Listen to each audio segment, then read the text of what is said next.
elephants.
I think I lost the elephant.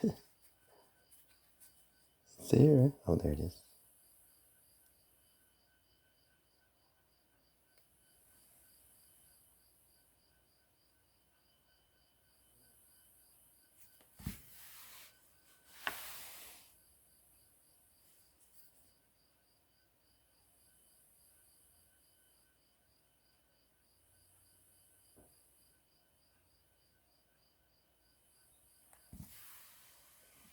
This one's cool.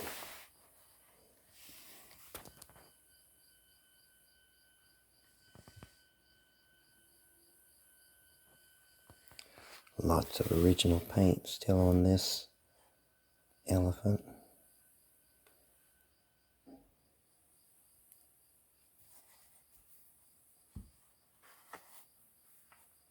And other stuff.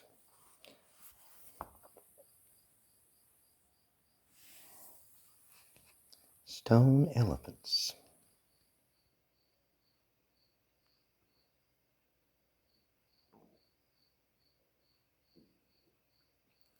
Horses.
horses.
Birds.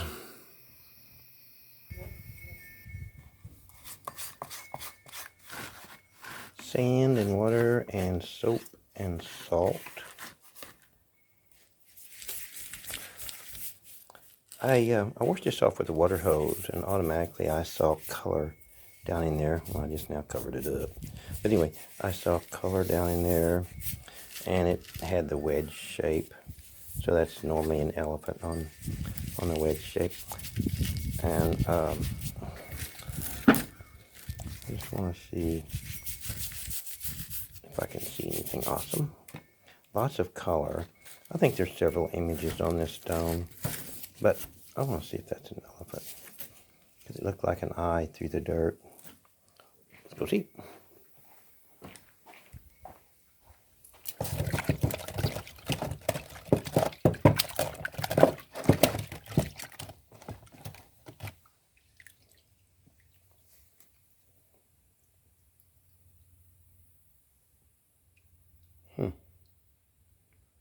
maybe.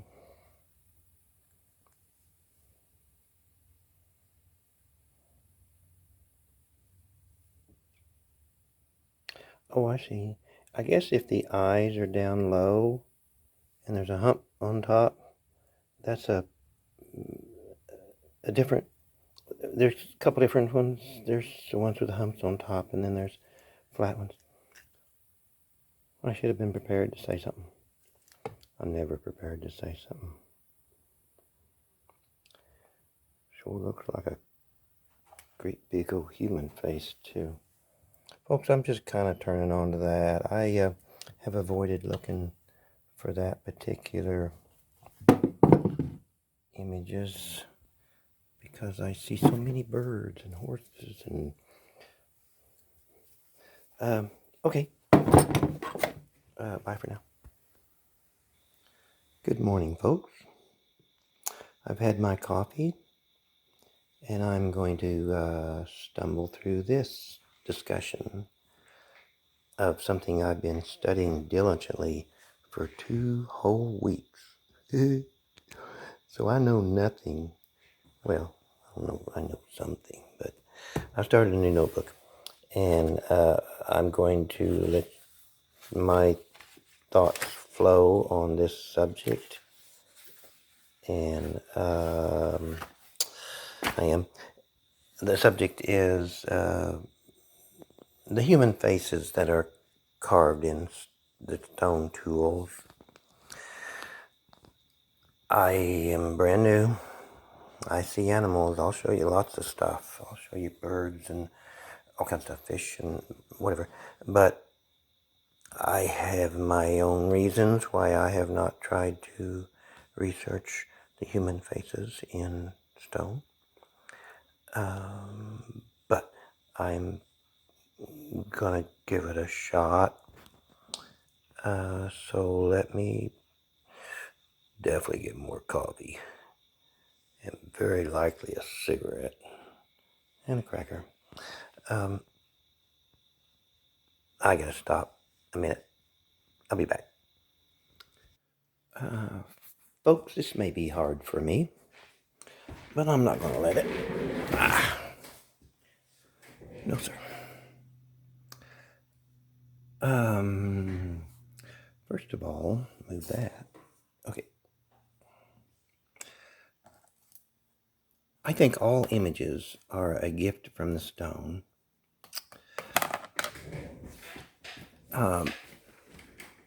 It seems that this may have been some sort of manufacturing place on top of this hill because there's lots of tools that are, lots of stones that are ready to be made into tools.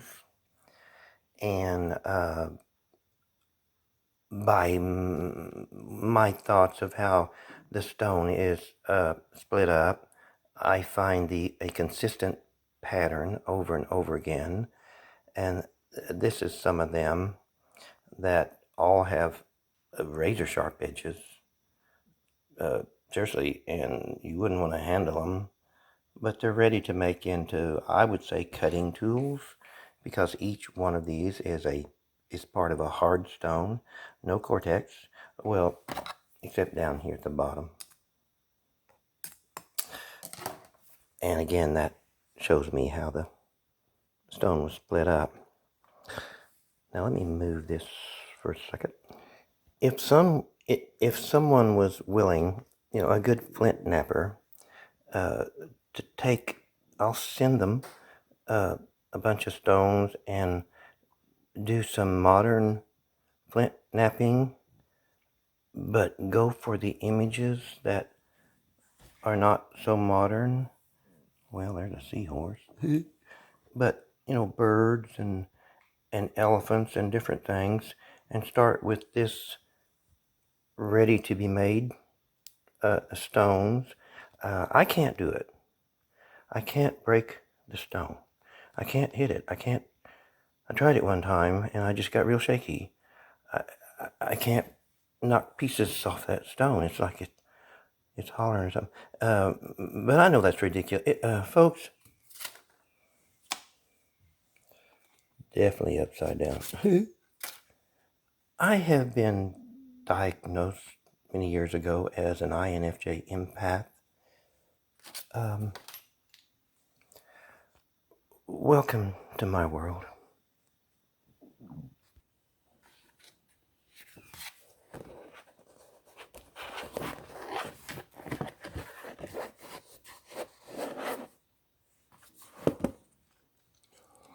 Now, this is what I have found with just a few dozen stones. So this is, take it with a grain of salt. I've seen lots of animals in many, many stones. And animals seems to have an eye that is made with a triangle. It sometimes has a round spot in the middle, sometimes drilled out, sometimes reset. And I've seen that consistently. And in the few human images that I feel that I'm becoming aware of, the eyes are always oval or round, and I have found eyelashes on that. So also the eye on what I am assuming is a human image is always larger than normal. Animal images always seem to be pretty consistent. Now, the round eye, without the eyelashes, of course, I do see that on fish images, and that's pretty obvious, but I'm finding it on human images with eyelashes, and I am considering the expressions in animal faces. They're fairly consistent with reality, but the expressions in human faces have more of an abstractness. I wonder if it is because there was no mirrors, but in the faces that a human can express is smiling, laughing, screaming, crying, thinking, anger, fear. I was so perceptible to those faces of people in my youth and even now. But I wrote a poem about it once. It's in my book entitled When Dogs Talk. I wrote, what is the opposite of a smile? Is it the one hand clapping?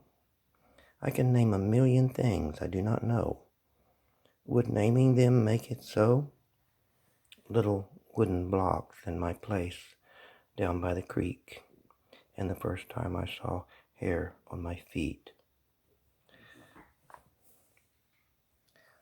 I hope that expresses what I feel about the intense emotions of others that I feel.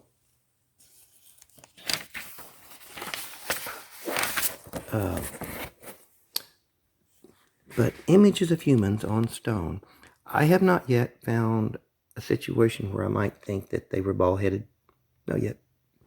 They had some sort of hair. I'm finding many that have what could appear as a bun, and those that could appear as feathers.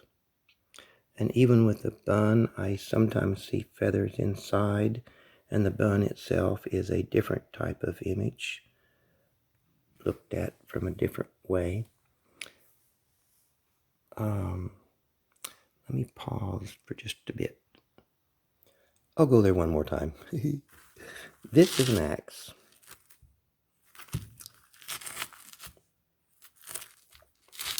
And that is the image of a human face.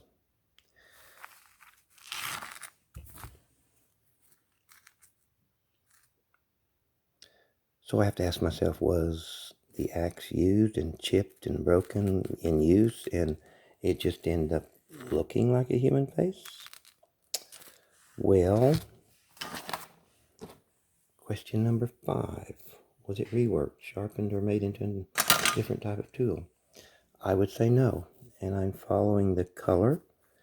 Had it been re-sharpened right here, there's color that would have been disturbed. So this was purposely made to make that image.